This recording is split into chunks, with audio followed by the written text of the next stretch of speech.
ইসলামের মৌলিক বিষয়গুলো সবাই আলোচনা করে, বেসিক সাইড সবাই আলোচনা করে। আপনারাও এগুলো সব খুব ভালো করে জানেন, নতুন করে আবার শোনাবার দরকার নেই। তবে আমার ওয়ালিদ সাহেব একটা কথা বলতেন খুব সুন্দর করে, বাবারা সোনার পালা শেষ হয়ে গেছে, এখন আমলের পালা এসেছে, কাজে কর্মে আমল করে দেখা। হিসাবও তাই, কিন্তু আমাদের সোনার পালা সত্যি শেষ হয়ে গেছে, এখন কাজে কর্মে আমলের পালা এসেছে আমাদের। তো তার আগে আমি আপনাদের বলে নিই যে এত স্বাদ করে শখ করে মিলাদুন নবীর মাহফিল করেছেন আপনারা, কি মৃত ময়বুরুব্বির রুহে সব বকশির জন্য। এর মর্যাদা আমাদের সকলকে দিতে হবে, আর এর কদর যদি না বুঝতে পারি সব বেকার হয়ে যাবে। কত আত্মীয় স্বজন এসেছেন, কত মানুষ বেড়াতে এসেছেন, ঘুরতে এসেছেন, খাওয়া দাওয়া করে ঘরে বসে আছেন, আসেননি, আসতে পারছেন না, বা অনেকে ভাবছেন যে দূর ওইসব ভাড়াটিয়া হুজুররা আসবে, পয়সা পাবে, ওয়াজ করবে, চলে যাবে, আমরা কি পাবো? আলহামদুলিল্লাহ, এক দাঁড়ি পাল্লায় এক টাকা দিয়ে বিচার করলে হবে না। আপনি আপনার সাবজেক্ট ঠিক করে দিন, চেষ্টা করি আমি আলোচনা করতে পারি না, অসুবিধা হবে না সেদিক দিয়ে। অতএব কদর দিতে হবে। আপনারা এত সুন্দর একটা প্রোগ্রাম করেছেন, এর যদি কদর না দিতে পারেন, এই যুবকগুলো কত ক্লান্ত, কত পরিশ্রান্ত বলুন তো, কত খাটাখাটনির। জঙ্গলে একটা কাঠুরে গাধা নিয়ে কাঠ কাটতে যায়, বুঝতে পেরেছেন? সে যখন কাঠ কাটতে যায়, গাধার পিঠে বোঝা তুলে যায়, টেনে টেনে নিয়ে আসে। ওর একদিন মায়া হলে যে আমি গাধাটার একটু যত্ন নিই, বুঝলেন? তো যত্ন নিয়ে আরম্ভ করলো, গাধাটাকে গোসল করাই। একটা সুন্দর মতো পাথর, জঙ্গলে ঝর্ণা বয়ে যাচ্ছে, ঝর্ণা থেকে একটা সুন্দর মতো পাথর নিয়ে এসে গাধাটাকে ঘষে, পিঠ ঘষে, পেট ঘষে, আপনার পাছা টাছা সব ঘষে চকচকে করে দিয়েছে। বলে বাহ, পরের দিন থেকে দেখছে গাধা আরো ভালো মাল টানছে। আরেকদিন গোসল করাচ্ছে, আর রাস্তা দিয়ে একটা জোহরি যাচ্ছিল, যে পাথর দিয়ে গাধাটাকে ঘষছে ওই পাথরটা দেখে চিনে ফেলেছে, একদম অরিজিনাল ডায়মন্ড। ওই ঝর্ণা দিয়ে বয়ে নেমে এসেছে, পাহাড়ের কোন খাদান থেকে বার হয়েছে, অরিজিনাল ডায়মন্ড দিয়ে গাধাটাকে ঘষছে। এ তো জোহরি দেখেই চিনে দিয়েছে। গাধার মালিককে বলছে, এই আমাকে পাথরটা দে না রে, এরকম কত পড়ে আছে সব কুড়িয়ে নাও। না, আমার ওইটাই লাগবে। ধর কত পড়ে আছে নে তো ভাই। বলছে ক টাকা লাগবে বল, আমি তুই যা চাইবি তাই দেবো। 200, 400, 500। হ্যাঁ ঠিক আছে, 200 টাকা দেবে? বলছে হ্যাঁ। 200 টাকা দিয়েছে।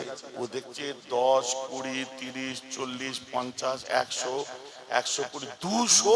একটা পাথর জঙ্গলে কি বোকা লোক রে বাবা। এই জহরি পাথরটা কিনে নিয়ে গিয়ে সুন্দর করে ঘরে তুলে রেখে দিয়েছে। রেখে দেওয়ার পরে কাপড়ে জড়িয়ে 5 কান করলে হবে না, পরে বার করবো। আসলে তো কোটি কোটি টাকার রত্ন।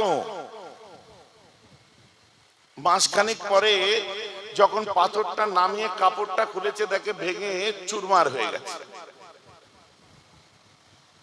তখন জোহরি মনের দুঃখে বলছে, হ্যাঁ রে পাথর, তোকে নিয়ে গাধার পা ঘষেছে, পিঠ ঘষেছে, পেট ঘষেছে, পাছা ঘষেছে, মাথা ঘষেছে, তুই ভেঙে চুরমার হলি নি।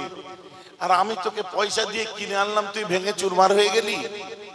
তখন পাথর বলছে, আমার মনটা ভেঙে চুরমার হয়ে গেল। বলে কেন? বলছে বোকা কাঠুরে আমার মর্ম বোঝে নেই, তাই আমাকে যেতাই সেটাই গাধার ঘষিয়েছে, আমি সহ্য করে দিয়েছি। কথাটা আর বলতে হবে খুলে খালে? কিন্তু তুই তো জহরি, তুই তো আমাকে চিনিস, কুনাক গেলে তুই আমায় এত সস্তায় কিনলি আগে, তাই তো বললাম।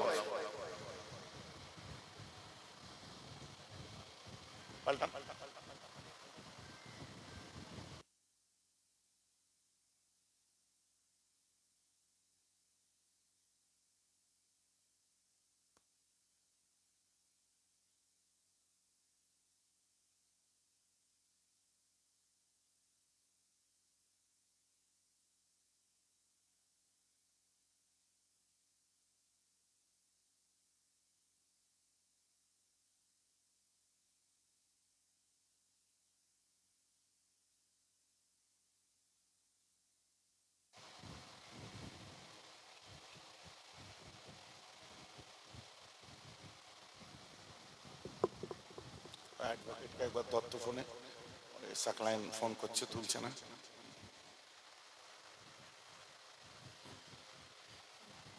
পাথর বলছে,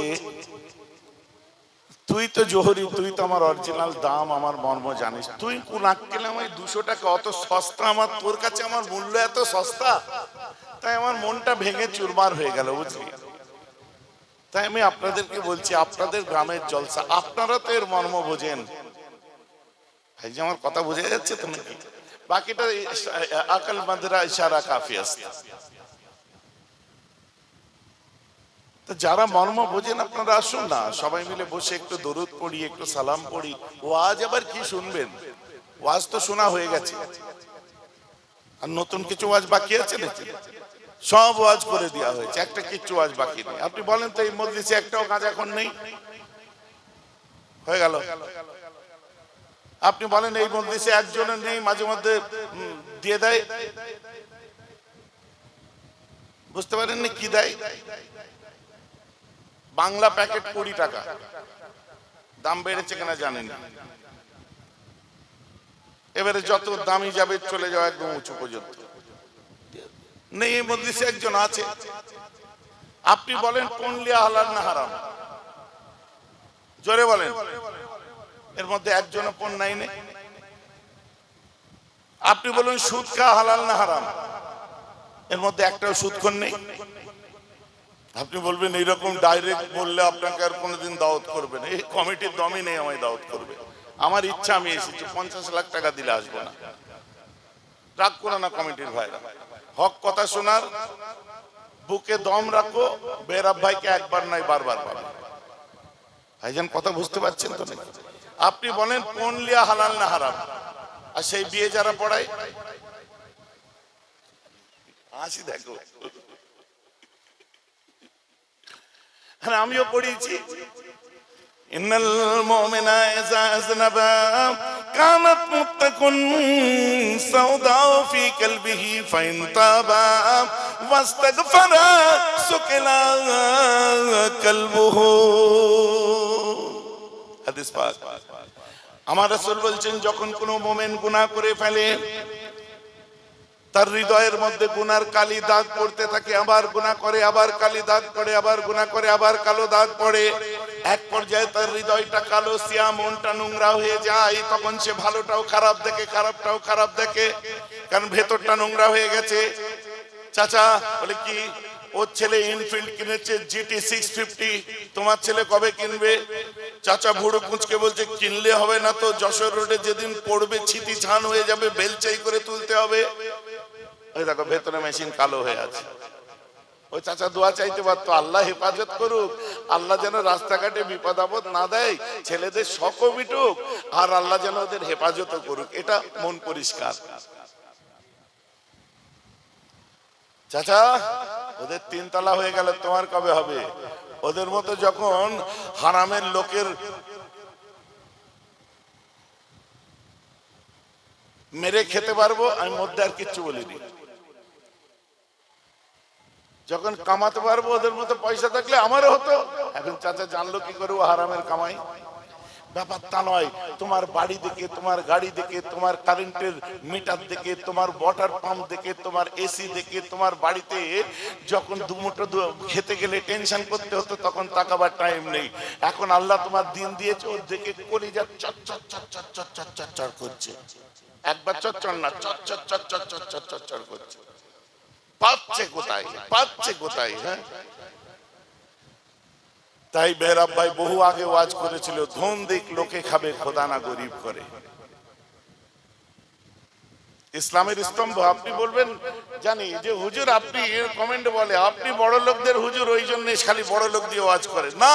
তুই গরিব আছিস কেন, আগে তার জবাব দে। আল্লাহ সুযোগ দেয়নি এখনো পর্যন্ত? কারিগরি রয়ে যাব, ঠিকাদার হতে পারলাম না। এখন পর্যন্ত কর্মচারী রয়ে যাব, দোকানদার হতে পারবো না। এখন পর্যন্ত গ্রুপ ডিতে প্রমোশন পাবো না। কথাটা বুঝতে পারছেন কি পাচ্ছেন? চেষ্টা তো রাখতে হবে। একদিন কাজে যাই, 7 দিন কাজে যাই না, বউ গুতো মেরে মেরে তাও পাঠাতে পারে না, হবে কি করে? আপনি বলেন জলসা জুলুস আমাদের না করলেও জায়গা জমি আল্লাহর শুকর এখনো যা আছে।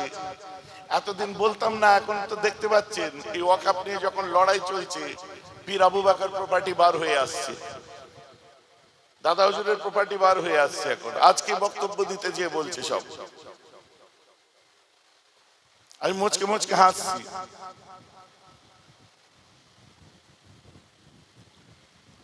আমার বক্তব্য যে এখন পর্যন্ত এই রাত্রে খাটছি কি খাটছি না, যখন আমি যে বক্তব্য দিচ্ছি যে আমি কিভাবে আওয়াজ বার করছি আমি জানি, আমার আল্লাহ জানেন। এটা খাটনি কিনা, খাটলে আল্লাহ ফল দেবেন কি দেবেন না? আল্লাহ খেলানে ওয়ালা গাল হাঁ করে শুয়ে থাকো আকাশের নিচে, আল্লাহ খাওয়াবে গালে, তোর হাত দিয়েছি কি করতে?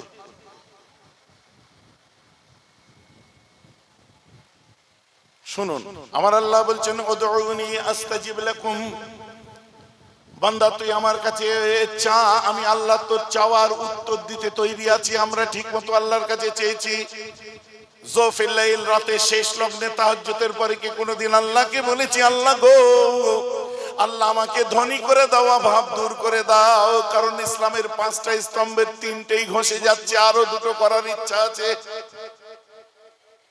ওই 2টো করতে গেলে আমায় ধনী হতে হবে, নাহলে এই 3টে ঘষতে ঘষতে কবরে যাব, স্যাটিসফাইড হতে পারছি না। আল্লাহ তুমি আমাকে সামর্থ্য দাও। নামাজ রোজা তাওহীদের সাথে সাথে আমি যাকাতও দিতে চাই, হজও করতে চাই, 5টার 5টা আদায় করতে চাই। আর এই 5টা আদায় করতে গেলে ধনী হতে হবে। আল্লাহ তুমি হালাল পথে আমায় মাল দাও। আল্লাহ বলছেন কিনা আমার কাছে খালেস দিলে চাও, আমি আল্লাহ দেওয়ার জন্য প্রস্তুত হয়ে আছি। খালেস দিলে চান আমার কাছে।